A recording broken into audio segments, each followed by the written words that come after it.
Coming at you with a video just kind of going through with a U7 playthrough on the baby account. I was going to do this yesterday with the first run, however I was at work and I didn't really want to waste the raid energy, so I just kind of went in and did my own thing. So first and foremost, everyone, great job on our first U7 run. We did, you know, really good. We managed to get even further than I had originally anticipated. So first and foremost, I'd like to say just, great job, everyone. Keep up the good work. We have made so much progress in such a short amount of time, and certainly looking to keep that momentum going. So, kind of with that being said, I guess what I'm going to kind of go into is just playing on on the main account, or not on the main account, main account on Call or Khaleesi. Obviously, with a 500k symbiote team, it's not the same gameplay as 99% of the alliance. So just kind of wanted to go in on Mini Call, who I think I am still not working with a full symbiote team. However, even with my Emma symbiotes, still managed to do pretty good. I did struggle a little bit with a boss node, and honestly, I think this will just kind of get easier as the raids go on. Now, with our typical kind of drop off on play, typically on the weekends, I believe for the time being, we will probably still be running U6.5 on the weekends. However, I honestly, at the rate we're progressing, I don't see that happening too much longer. Just, once we hit 60% in U7, at that point, really getting to that 100% marker is going to be a combination of both getting power up a little bit and then just really kind of fine tuning the raid lanes. So, kind of just going in with my first U7 fight, kind of what I typically tend to target. I'm looking at people that taunt a lot. I look at people that remove debuffs, are kind of my primary target, or anyone that is going to debuff my team is going to be kind of someone I go after. So, I did have two taunts on this team to choose from. I decided to focus on Ms. Marvel first just because she's a little squishier. And you did just see there, I did just ability block Juggernaut, so he will not be able to get his taunt up. Without Juggernaut taunting, he does not get all of those immunities and prevention of all those buffs being applied. So that's kind of how I go about this. Now, U7 is going to be quite a bit different than U6.5, or just Ultima 6 in general. And the main thing people really kind of need to keep in the back of their mind is that this was old endgame rating. It still is endgame rating. Mind you, those people are running U7.5, but the base mechanics for those raids are exactly the same that we are experiencing. The only main difference is just that at U7.5 the enemies are a little bit tougher. And I mean, if we keep up the progress we're going, I believe that's something we're going to be seeing, in the near future. Obviously, no rush with that. I'm not going to put a timeline on any of that. I just think, as we kind of keep up this natural point of progression, we will keep going. So if you are using the symbiotes, definitely keep in mind, kind of what you're attacking. We now have a Crossbones on the field, which he is, he does have that big AoE damage, so I will get him down pretty quickly. It really shouldn't take too much. I'll ability block him just for good measure so he doesn't taunt. Just because kind of my overall strategy, I don't ever want to be completely focused on a single enemy. Basically, the goal is to get them into the red, and then once they are in the red, the debuffs will just kind of take care of the rest. So that's kind of what I go for.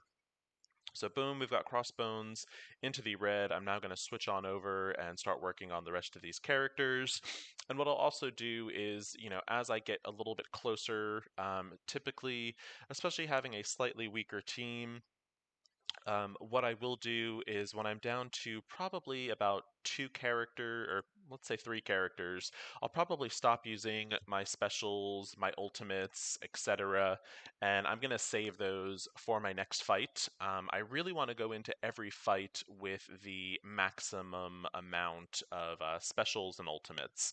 Now, keep in mind too, some of this is going to come down to RNG, and I mean, you're going to see some days they're just going to focus fire the wrong target, and I mean, you might wipe on the first node. Um, it happens. Don't get too, discouraged from it. Overall, you're going to start seeing as your team starts getting slowly, stronger and more built up, you're not going to have as many issues with the RNG. For me right now, my big RNG worry is if they focus fire on Emma. I don't really have a way to bring her back as she is not obviously a symbiote, so Anti-Venom's res does not work for her at all. What I then do is I'll typically go in and I will, switch Emma out. First, I will go through with Captain Marvel, and then if Captain Marvel wipes, I'll then also try to go through with Minerva. And, again, where we're at kind of right now is I don't think it's a good idea to be using health packs or, really anything like that as, we were able to get way past the 30% mark, I believe, if I'm not mistaken, we hit 45%. So, at this point, using health packs, I would kind of advise against it, just in the sense that, don't go crazy with your health packs. If you are at the point where you already have, your health packs are maxed out at 500, maybe go ahead, res your team once a week or so, but I wouldn't go crazy. Health packs primarily really should be used if we are really kind of pushing towards a progression point. So, for example, if, we are at, say, 55% and we are pushing towards 100% or 60% rather, that's the time to be using the health packs. And when I say using the health packs, I mean I guess that's the time that you can go crazy with them. But so if you're just kind of refreshing your main team, once a week, absolutely nothing wrong with that. I would just, again, they're also all your health packs. So, I mean, if you want to use them more free spending, feel free. The main reasoning we said not to use them with this first raid is we just wanted to be able to see if 30% is sustainable. And I mean, hitting 45%, it should be. We'll see. So, looking at this room, what I am having to be careful about is the shield troopers are basically counterattacking every time one of these shield characters are attacked. So, I want to get rid of them. The problem is the shield security, they taunt a ton. So I am trying to, stop that mechanic from going on. We did lose Scream. Hopefully I am able to get Carnage back up without him dying. If I do lose Carnage, it is going to be a lot tougher for me. Um, so hopefully we can get Carnage back up and he does not get attacked. But like I said, my focus right now, I want to get rid of these shield troopers because they are doing a ton of damage. And it's, from all these AoE attacks. So if I can get these troopers down, I should be able to get Scream back up on my next turn. And once Scream is back up, we will also get the ability to heal a little bit more, as she does do her heal when enemies die. So we got Scream back up. We will try to get this team back up in health. The one good thing is a lot of these characters are already in the red. So once things start dying a little bit faster, we will get our health pool back.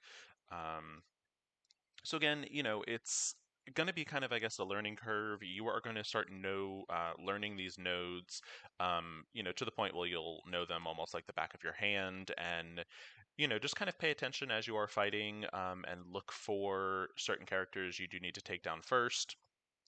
And, I wouldn't really say that there's a master list, I would say. A lot of the U7 stuff is built pre-symbiotes, so a lot of the guides are kind of focused on non-symbiote teams. And the way the symbiotes play is very unique to, I think, any other team in the game. Um, So you'll kind of start learning, which characters you kind of need to get rid of, and, no two nodes are necessarily going to be the same. I would say typically in a normal node, I probably would have targeted Mordo first because I don't want those heal blocks. But in this node with those shield troopers, they just do so much damage just because, I mean, when it comes down to it, I am in Ultima 7 way earlier than the game essentially intends. As I've said, this is endgame raiding. Um, so, typically your raid team and you as a player would probably be level 75, and I'm going in this at level 65. So that is something I kind of have to be aware of as I am making these attacks.